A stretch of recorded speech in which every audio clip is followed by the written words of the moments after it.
জীবনে অনেকবারই চমক দিয়েছেন ধোনি। যেভাবে টেস্ট অধিনায়কত্ব ছেড়ে দিয়েছিলেন, কিংবা 2019 বিশ্বকাপে সেমিফাইনালের বেশ কিছুটা দিন পর সামাজিক যোগাযোগ মাধ্যমে সিদ্ধান্ত জানিয়ে অবসরে গিয়েছিলেন, দুটোই ভারতের জন্য ছিল বেশ বড় চমক। ধোনি আইপিএলে খেলে যাচ্ছেন, সেটাও কম চমকের না। চেন্নাইয়ের হলুদ শিবিরে এখনও থালা, ধোনির জন্য উৎসব চলে। ধোনি অবসরের সিদ্ধান্ত দেবেন কি না, সেটা এখনও বড় এক প্রশ্ন। 2023 আইপিএল শেষেও ধোনির অবসর নিয়ে কথা উঠেছে। সেবারও ধোনি জানান দিলেন এখনই ছাড়তে চান না। 2024 আইপিএলে অধিনায়কত্ব থেকে সরে দাঁড়ালে এরপর খেললেন উইকেটরক্ষক হিসেব আর ফিনিশার রোলে। সেখানে ধোনিকে ফুল মার্কস চাইলে যে কেউ দিতেই পারে, তবে উইকেটের পেছনে ধোনির রিফ্লেক্স কমেছে, সে কথা বলা যেতেই পারে। অবশ্য বয়সের পাশাপাশি ধোনির হাঁটুর চোটও এক্ষেত্রে বড় কারণ। এবার প্রশ্ন, আগামী আসরে 43 বছর বয়সে ধোনিকে কি দেখা যাবে আইপিএলের বিগ স্টেজে?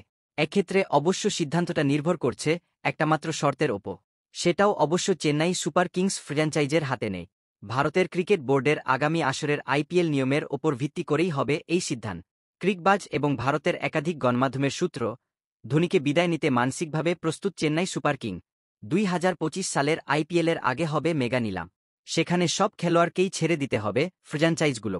থাকবেন কেবল রিটেনশনের কোজনে। সেই সংখ্যা কত হবে তা নিশ্চিত করবে ভারতীয় ক্রিকেট বোর্ড বিসিসিআই। এখন পর্যন্ত যা খবর, তাতে ধোনির খেলার সম্ভাবনা খানিক কমই বট।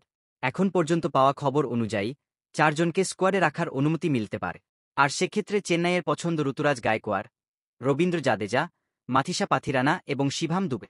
পছন্দের ক্রম এমন না হলেও মোটাদাগে 4 জনকেই ধরে রাখতে আগ্রহী চেন্নাই সুপার কিংস। আর যদি সংখ্যা 5 কিংবা 6 জন করা হয়, তবে আসবে ধোনির নাম।